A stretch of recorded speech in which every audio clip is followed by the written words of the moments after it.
क्या आपने कभी ऐसा चमत्कार देखा है जिसे विज्ञान भी समझने में नाकाम हो जाए?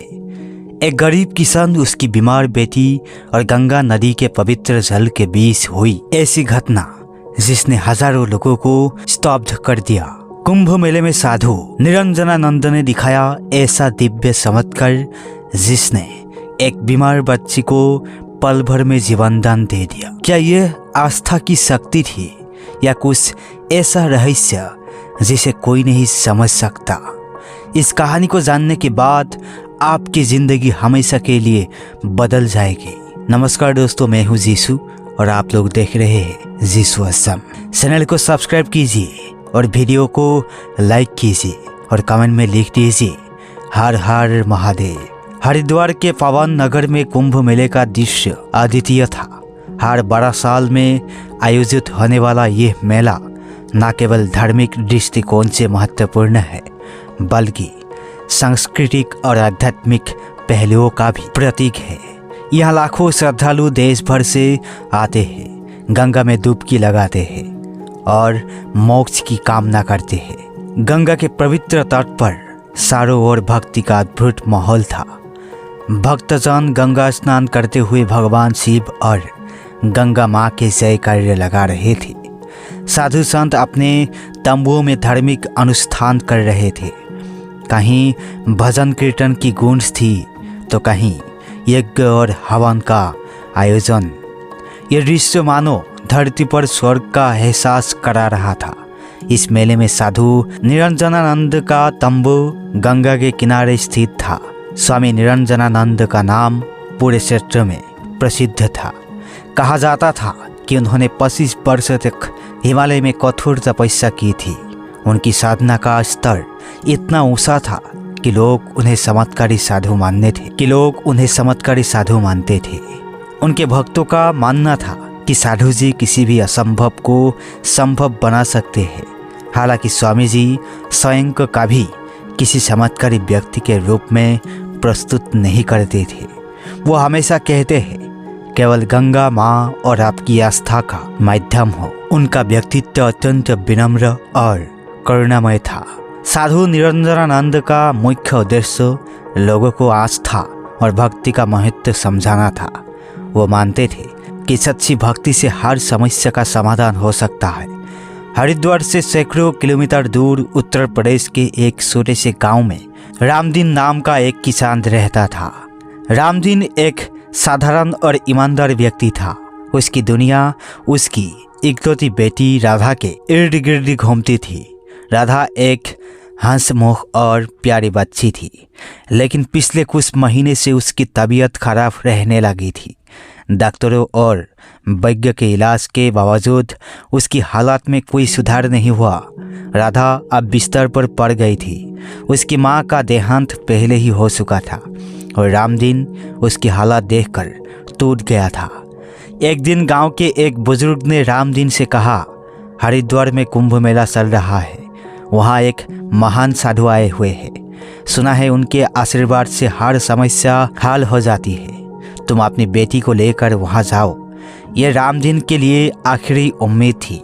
उसने अपनी बेटी के इलाज के लिए अपनी जीवन का एक हिस्सा बेच दिया और वो राधा को लेकर कुंभ मेले की ओर निकल पड़ा। हरिद्वार पहुंचने ही रामदीन ने कुंभ मेले का मध्य दृश्य देखा। दूर दूर तक श्रद्धालु ही श्रद्धालु नजर आ रहे थे।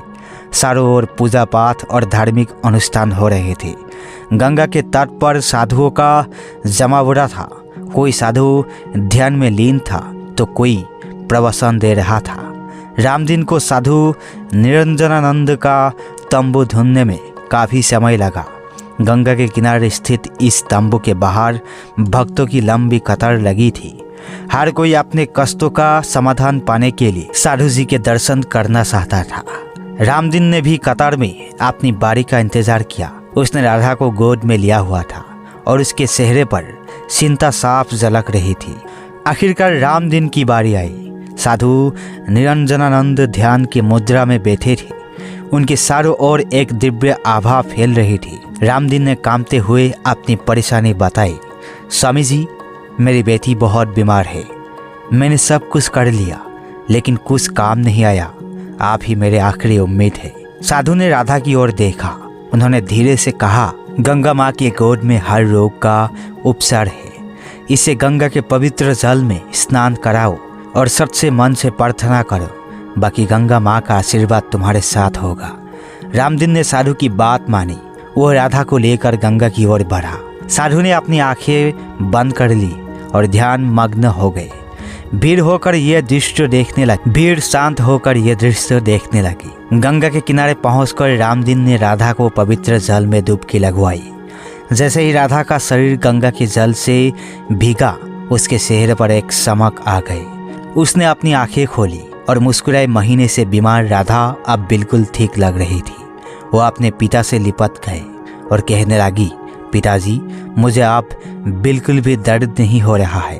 यह दृश्य देखकर वहाँ मौजूद लोग स्तब्ध रह गए। जय करने लगने लगे, हर हर गंगे, जय निरंजनानंद। रामदीन राधा को लेकर साधु के पास लौटा और उनके चरणों में गिर पड़ा। उसने आभार व्यक्त करते हुए कहा, स्वामी जी, यह आपकी कृपा है। आपने मेरी बेटी को नया जीवन दिया। साधु ने मुस्कुराते हुए कहा, यह मेरी कृपा नहीं, गंगा माँ की कृपा है। यह सब तुम्हारी सच्ची आस्था का परिणाम है। याद रखो, सच्चा विश्वास और प्रेम किसी भी कठिनाई को दूर कर सकता है। साधु ने वहाँ मौजूद भक्तों को भी संबोधित किया। उन्होंने कहा, हम सभी में दिव्य शक्ति है। जब हम दूसरों की मदद करते हैं और सच्चे दिल से प्रार्थना करते हैं तो सृष्टि भी हमारी मदद करती है। रामदीन और राधा जब गांव लौटे तो उन्होंने गांव वाले को यह पूरी घटना सुनाई। गांव के लोग साधु निरंजनानंद और गंगा माँ के चमत्कार से प्रभावित हुए। उन्होंने गंगा माँ में अपनी आस्था और भी मजबूत किया। गांव में राधा की कहानी एक प्रेरणा बन गई। लोग अपने जीवन में आस्था और प्रेम को महत्व देने लगे। कुंभ मेले में साधु निरंजनानंद का यह चमत्कार एक संदेश बनकर रह गया।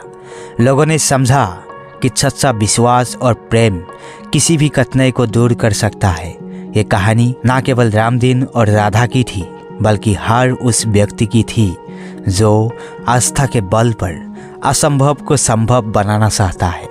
साधु निरंजनानंद और गंगा माँ की यह कथा सदियों तक व्रतों के दिलों में जीवित रहेगी। दोस्तों, इन साधु महाराज के बारे में आपकी क्या राय है, कमेंट बॉक्स में ज़रूर बताएं। और ऐसी ही वीडियो देखने के लिए हमारे चैनल को सब्सक्राइब करें और वीडियो को लाइक करें। इस कहानी को सुनाने का उद्देश्य किसी को परेशान करना बिल्कुल भी नहीं है।